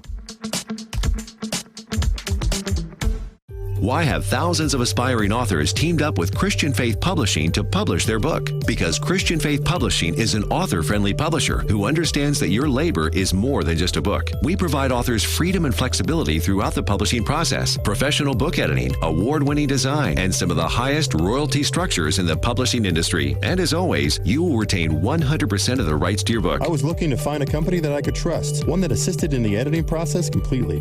The most important qualities that I was looking for was a publisher who was honest and upfront, no hidden costs or fees, and owning the rights to my own work. Christian Faith Publishing will publish, market, and sell your books in all major bookstores, online booksellers, as well as specialty Christian bookstores. Call for your free author submission kit. 800-978-4812. 800-978-4812. 800-978-4812. That's 800-978-4812. Never Forgotten Apparel is more than just a premium women's and men's clothing line. It's a movement to remind us to wear American-made and serve those who serve us. Our heroes. Never Forgotten Apparel gives 20% of their total sales to nonprofits that support homeless veterans and off-duty firefighters, and 50% to individual veterans and firefighters in need nationwide. Check out neverforgottenapparel.com. Use promo code MATT, M-A-T-T, and get 15% off your purchase. Dr. Ken Brown here, host of Gut Check Project with my co-host Eric Rieger. I've seen in my practice that Atrantil is a whole lot more than just a bloating product. Yes, it does a whole lot more than just fix bloating because of the polyphenols that you find in Atrantil. What are some of the things that these polyphenols do, Eric? These polyphenols can help you have more energy, and polyphenols are great for athletes. It sounds like it's going to help a whole lot more people than just bloating. Go to lovemytummy.com/Spoony.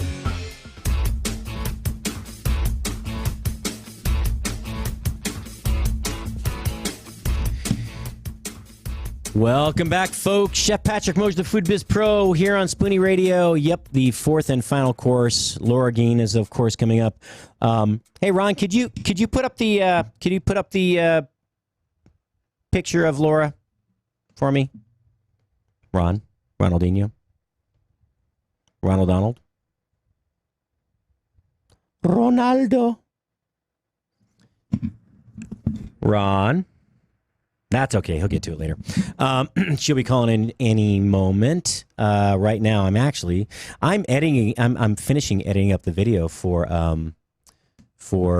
Brandon Anderson. If you didn't watch the show yesterday, the Texas Barbecue Show, which is now the second half of the Food Biz Pro show on Tuesday afternoons, it was awesome. It was awesome. He had Dan in from. What's the name of the seasoning? I got to go back to Spoony now. Now I'm stuck. All right. Okay. My iPhone says a minute of deep breathing can improve concentration. I think Siri's listening and knows when I can't focus. That's not cool. That's not cool at all. I think she's listening all the time. And that's not cool either. Hey, Laura, how are you? I'm good. How are you doing? You know what? I'm still standing. So I think that's pretty good. Oh, my gosh. Come on. It's got to be better than that. No, it is better than that. It is better than that. Oh, so So I text you, said, hey, you can do a segment today? You're like, yeah, sure, I'm on board. I'm like, what are we going to talk about? I'm like, we can just wing it. You're like, okay, let's just catch up. So Let's catch up. Yeah, let's catch up.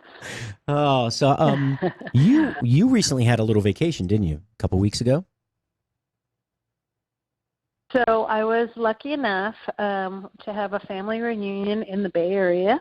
And so we stayed in San Rafael or Marin proper, and we were able to go up and have a few wine days as well. So we did a wine tour in Napa for one day, and we were in the town of Larkspur and did a wine festival, which was fun. I haven't done that in a long time, so that was kind of fun too. Awesome. But yeah, that was pretty terrific to get away, which, you know, as you know, it's really hard to do when you have a business, and it was well needed. And yet I am back 2.5 weeks and doesn't feel like I left.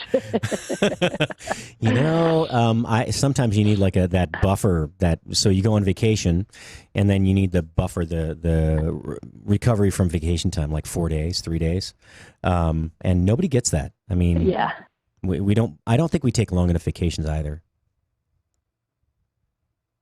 No, we don't. And, you know, if we could only be more European that way and have more time off, that would be great.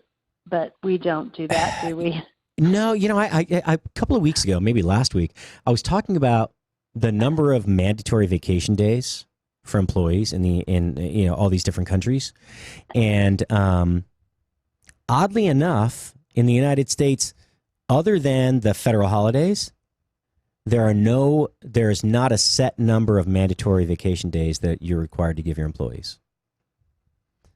And that's right. It's just crazy for me. I don't. I know. Well, and if you work for these big companies, you get 2 weeks off for the whole year. You know, that seems awful too.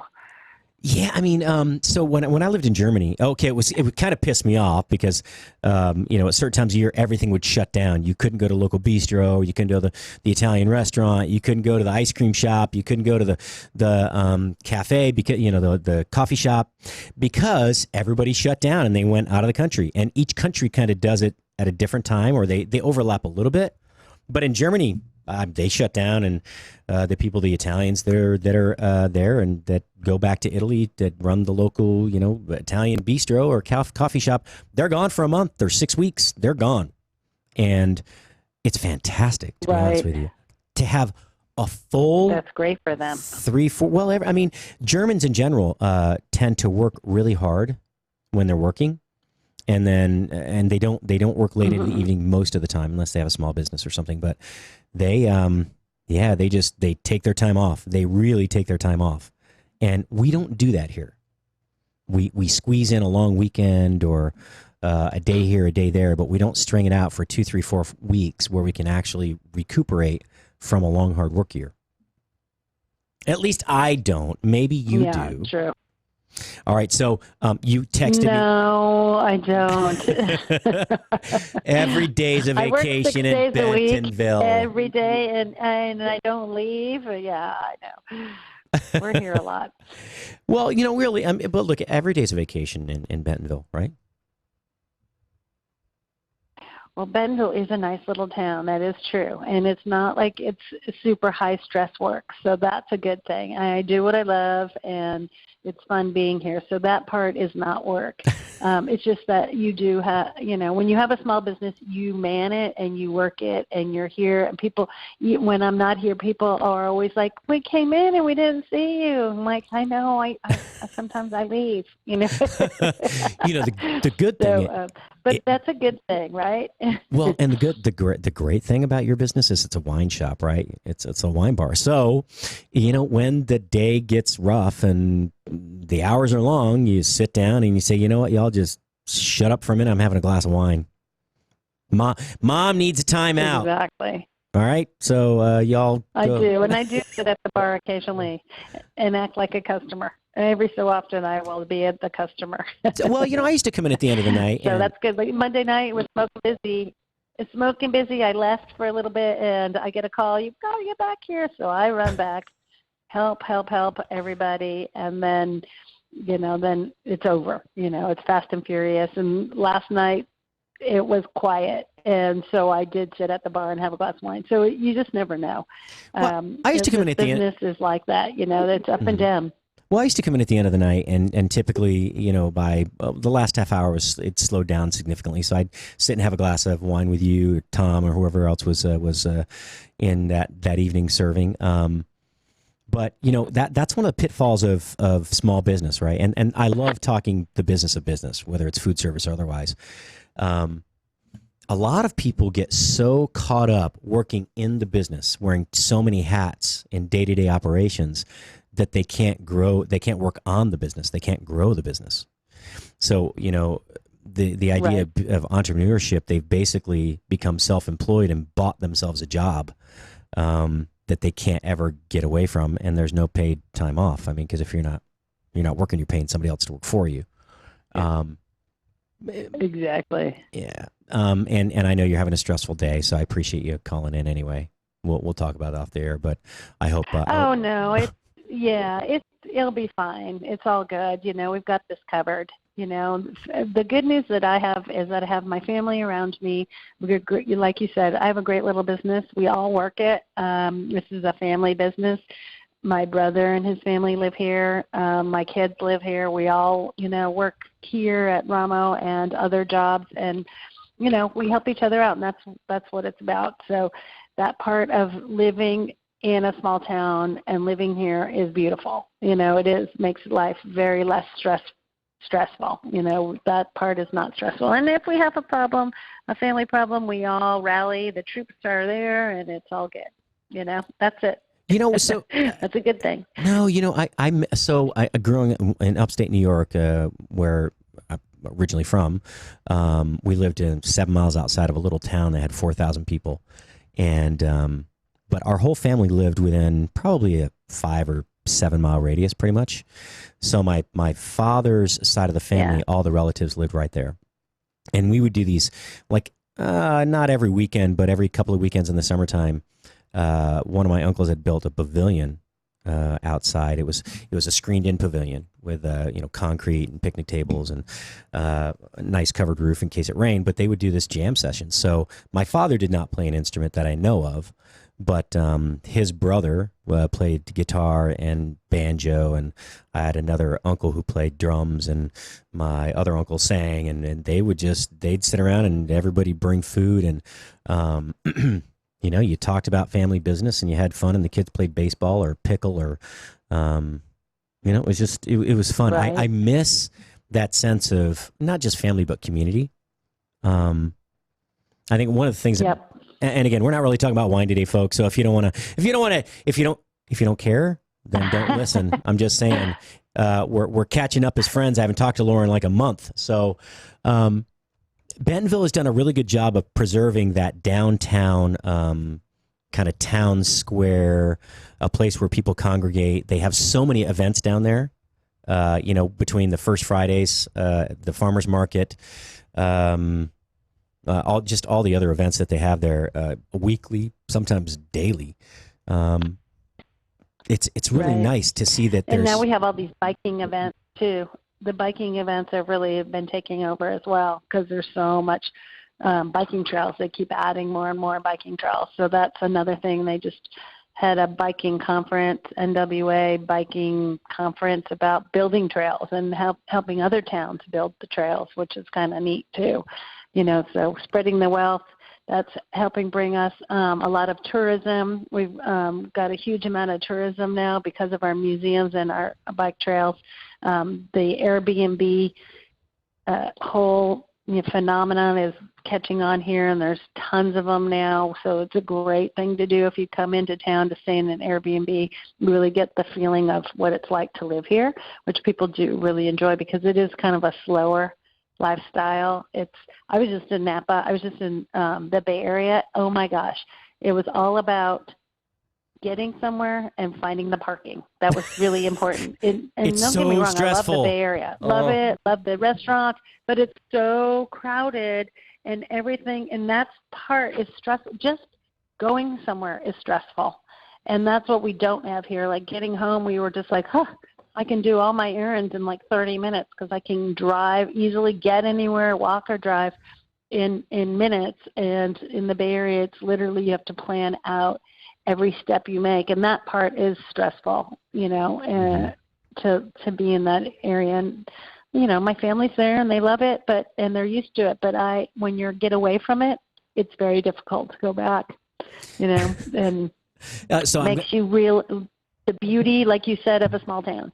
Well, there's, and I want to talk about that for a minute. I want to ask you a couple of wine questions in a minute, but because we do have to talk a little bit about wine, sure. A little. So, of course, people don't. A lot of people don't understand, but Bentonville is kind of a hotbed of, I wouldn't say experimentation. It's kind of like a master plan community that is really not a master plan community. It was basically a revitalization of the downtown area. It's always been fortunate to have that kind of foot traffic, but the Rope Swing Group, which are the grandchildren of Sam Walton, basically the founders, they are trying to preserve this sense of community and bring back to life these downtown areas. Because if you go anywhere in America, these downtowns, there's the courthouse, you got a couple of shops here and there, but really it's not a place to meet anymore, right? We have malls and we have other things, and there's no town center. And so one of their missions is to revitalize these towns, bring businesses into those downtown areas, and kind of grow outwardly from there. And Bentonville is, like you said, it's very low stress. It's a really tight-knit community. It's the easiest place I've ever lived. I mean, I walked in and 15 minutes later, like, hey, Patrick, how are you? Well, yeah, we heard you can't meet up. I was like, whoa, I never met you before. Nice to meet you. Thank you. Yeah. There is something to be said when you choose a lifestyle. Location is really key. I mean, I've not thought about that a few times. When we moved to San Diego, I was thinking, oh yeah, San Diego, because I used to go there as a kid from Arizona all the time, just drive over and drive back. But when you live there, even those beautiful towns, those small cities, it is. You have to plan your whole day around how you get from point A to B to C and make it back in time to go to work, pick up the kid, whatever, feed you, go grocery shopping, whatever you have to do. It's stressful, yeah. That part is stressful because I know I lived in San Diego I grew up there and lived there forever, and it's just not the same. It's the same experience there I have when I go there. I want to just park a car and walk because it's so stressful to drive anywhere. You're impacted everywhere you go, and that's ridiculous. That like you're saying, this town, not only is it easy and comfortable, but friendly. Like you mentioned that. Everyone's like, hey, Patrick, or hey, Laura. I mean, I walk down the street and I know, I say hi to 5 people, which doesn't happen in most places, which is really kind of refreshing. I mean, it's very Midwestern in some ways, I think. I mean, I feel that this is kind of more Midwestern than Southern, but I'm sure Southern towns are much like that as well. It's just that very nice, easy. Everyone is a community. Everyone wants to know everyone, or just at least get to know you, and that's kind of nice. Like you don't have that snobbiness that you have on the. I hate to say this about the West Coast, but you don't have it. And you get on the East Coast as well, right? On the East Coast as well. You're also you've also lived in New York. I mean, you're bi-coastal or whatever you call it, and it's kind of the same for me. Yeah, it's interesting because as low key as California seems to be, people are always stressed out. My buddy Randall, I was supposed to meet up with him. I was way out in Pasadena, South Pasadena, in LA, and Randall's one of the coolest guys I know, and I'm like, hey, yeah, so I want to come meet you, but he's way out on the other side of town near Malibu, right? And he's like, dude, it's Friday afternoon, it's going to be a 3-hour drive, don't bother coming, because by the time and so you're right, you have to plan it, and it's unfortunate because what a beautiful state California is. You just can't get around. I mean, they need some sort of mass transit, elevated. I don't know if it's light rail or something. Mass transit, we were in San Francisco proper. It was great. We decided to take the ferry in from Marin, which is the way to go, and take mass transit. And It does work, but you kind of have to know your way a little bit. And the other thing is it's not inexpensive. Like it costs money. So I can see why people in that area are so stressed out. Yes, you can do mass transit. Yes, they have it, but it costs money. You got to work a lot to earn enough money to live there. It's No, absolutely. very expensive. Yeah, and so that creates another form of stress. It is ridiculously expensive to be in California, but again, beautiful state, and they provide us with so much of our beautiful produce and almost most of the nuts in this country. And our wine. Yes. So I was going to say, they provide so much of our wine. Let's go back to wine. So your wine days Wine that you had, did you get to go to any? What was there a particular vineyard that's your favorite that you got to go to, or there's a standout. So I have a standout that I'd love to tell you about. So we were able to go to Newton Winery, which is in St. Helena, and I learned about it through one of my wine vendors here in Arkansas and scheduled this winery. And it happens to be a sustainable winery, and so they have entire ecosystems for their vines, animals, other plants, everything. And it was an amazing experience. They only do 4 tours a day, and you have to have reservations. It's kind of off the beaten track. You drive up, and then you stop, and they have an old English telephone booth, and you tell them you're there, and they come down on golf carts and pick you up to do the tour. And they have these beautiful French gardens. You would be so impressed. You would love this one. Patrick, it's awesome. And so all their wine is, I'm looking at the photos right now because it's up on a hill. It's beautiful. Wow. It's the absolutely drive fabulous. up to it. And all their wine is unfiltered. There wasn't a wine that it was such an outstanding experience that it truly made the rest of the day kind of not as great, which is unfortunate, but it's also great at the same time. So all their wines are unfiltered. We fell in love with the unfiltered Chardonnay. Their last, I guess it's their last barreling of this specific appellation was from 16. Oh my God, it was to die for. So of course we had to buy some of that. And then they had some amazing reds that you can only buy at the vineyard. They had a Yountville Cabernet that was amazing, and we had to have some of that too. And folks, if you're listening to this, you should definitely go there, but bring a credit card because they're not cheap. Like these wines are $100 plus, and some of them were $200. It's like going to Plump Jack, we actually splurged a little bit, but they also have some that are around the $50 price range as well that were lovely. So I am going to try to pick up. They distribute 2 unfiltered, a Chardonnay and a Cabernet, and I'm going to pick them up for my shop, but they will be a bit pricey. They'll probably be in the $70 range in the shop. Oh, that's well worth it to try, to have something that you've never had before. Well worth it. I'm looking at that vehicle they pick you up in, the Pinzgauer. It's like it's 4-wheel drive in the back and 2 wheels in the front. It's basically like the little side-by-side 4-wheelers. It's like that, but it's the limo version of it. And all the topiaries, the beautifully groomed trees, cool. and wow. And what is that? So what is the building? What is the structure that looks kind of like a lighthouse? Is that it's got the steps that go up to? I'll explain it to you a little bit. Peter Newton was the one who started it, and he actually owned Sterling and ended up selling Sterling to buy this estate. And he was the first one to build, and that's up in Calistoga. So he was the first one to do this kind of farming in St. Helena because it was on the mountain. And he has like 4 caves underneath, so they use that gravity for the distilling. I think he bought it in the 70s. So like 74, 77, he started making wine this way, which was unheard of at the time. And the wines are amazing. And he got a little bit older, and his wife was Chinese. She helped design the gardens. He's English. So she helped design it, and that is a Chinese pagoda in the middle. And that's what Gotcha. it's designed to be, a Chinese pagoda. And that where the family home is behind, and there's all these beautiful Chinese gardens and more pagodas. We weren't able to go in there, but we went into the French-style garden, which is absolutely gorgeous.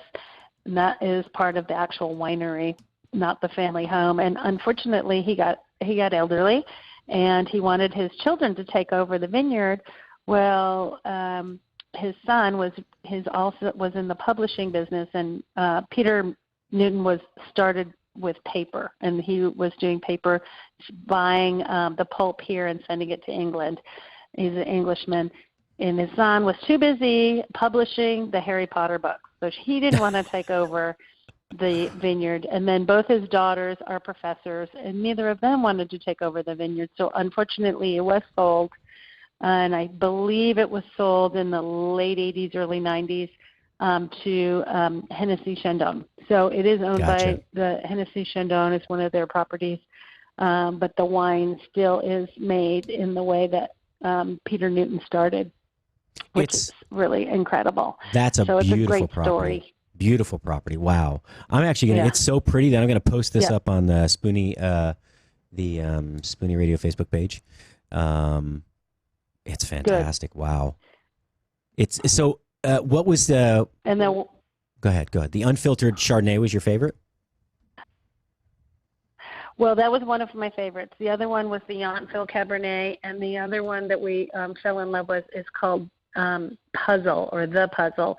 And that there's a really young winemaker there, Alberto Bianchi, and he is from Italy, and he's amazing. I mean, basically, the Puzzle is all these different varietals of grapes, all these different juice that he's put together, forming a puzzle that is some luscious, delicious blend that is truly incredible and worth having.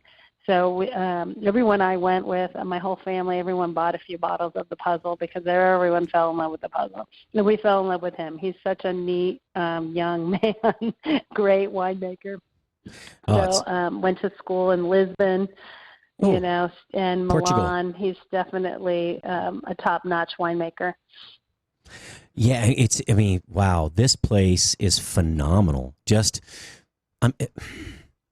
folks, I can't tell you. You need to go to newtonvineyard.com and just simply look. It's crazy. The gardens, it's like a labyrinth of, it's like a scene out of, like if you painted something, the most gorgeous scene you could imagine out of Tuscany, the herb gardens, these tall cedars, the topiary, these groomed, spiraled trees that look like something out of Whoville. Wow, it's unbelievable. I've never seen a vineyard quite like that. Whoville, I love that. Yeah, that's great. It is. It's an amazing place. I just fell in love with it, and I will go back in a second. In fact, I have some good friends going this weekend, and I helped book their tour there because they wanted something unusual, and it's definitely, top-notch and unusual because, it's just not the regular Napa experience. It's beyond that, and that's kind of neat if you've been there a few times. So wow, definitely put it on your list. There's a lot of planning done in the layout of this vineyard. Crazy, absolutely crazy. Look, you can see how mountainous it is. Yeah. So what area? We've gone over. What area is that again in Napa? That's in St. Helena. Okay, so that's north, right? It is. It's north of Rutherford. Okay, or gotcha. Oakville, yeah, right north, under Calistoga. Gotcha. Right south of Calistoga. Because Calistoga, that's like the far north end of Napa Valley, right? Calistoga. That's where the CIA has their Greystone campus, or the Culinary Institute of America has their campus there. It is, and Sterling Vineyards is up there. Yep. Yeah. Yep, I've been there. That's like the classic. I really love. Yeah. I love Yountville. It's tiny, but of course, French Laundry is there, but you also have Bouchon and Bouchon Bakery, and I'll tell you, if you have not been to California, folks, take the time to go. Just buckle down, take your credit card, as she said. Go drive through the northern part of California from. If you can start north of the Bay Area or fly into Sacramento and drive to Napa, I like flying into Sacramento. It's easier. It's not as scenic. I do too. But you don't have to worry about the traffic coming out of it's San Francisco. Easier. Mm-hmm, way easier. Yeah. And they actually have wine tour buses that you can schedule right from the airport there that'll take you out. It's several hours, but it's unbelievably beautiful. I don't think we that drink wine, we think about the grapes and the wine, but we really, unless you've been there, it's hard to really imagine the scenery. It's kind of majestic. It's just gorgeous. I love it there, but can't afford to live there. I guess I'll just have to try and visit next year. It's my favorite. Just visit. It's okay. Exactly. All right. Well, Patrick, it's great to talk to you. Thank you. Take care. I'll tell Tom I said hi, and the rest of the family, Jake and Carly as well. I'll talk to you soon. Bye, Laura. Will do. All right. You All right. too. All right. Bye-bye. Bye. All right. So, again, my friend Laura Geen she's already off the air, of the Ramo de Olivo in Bentonville, Arkansas. You can go to ramodeolivo.com. You can go to their Facebook page. They have all sorts of wonderful olive oils, vinegars, and, of course, wine. Just wonderful people. That's such a cool area. And no, Bentonville, Arkansas does not pay me to promote the area. It's just a really cool place. It really is. And the descendants of the Walton family of Sam Walton have done an amazing job of making it. It's a cultural epicenter, which you would never imagine, this tiny little town of 50,000 people. Anyway, Chef Patrick Mosher, the Food Biz Pro. Thanks for tuning in today. Paul Rogers, thanks for coming by. Remember, be careful, be good to yourselves. Don't drink too much. Don't eat too much. You are what you eat. Listen or starve.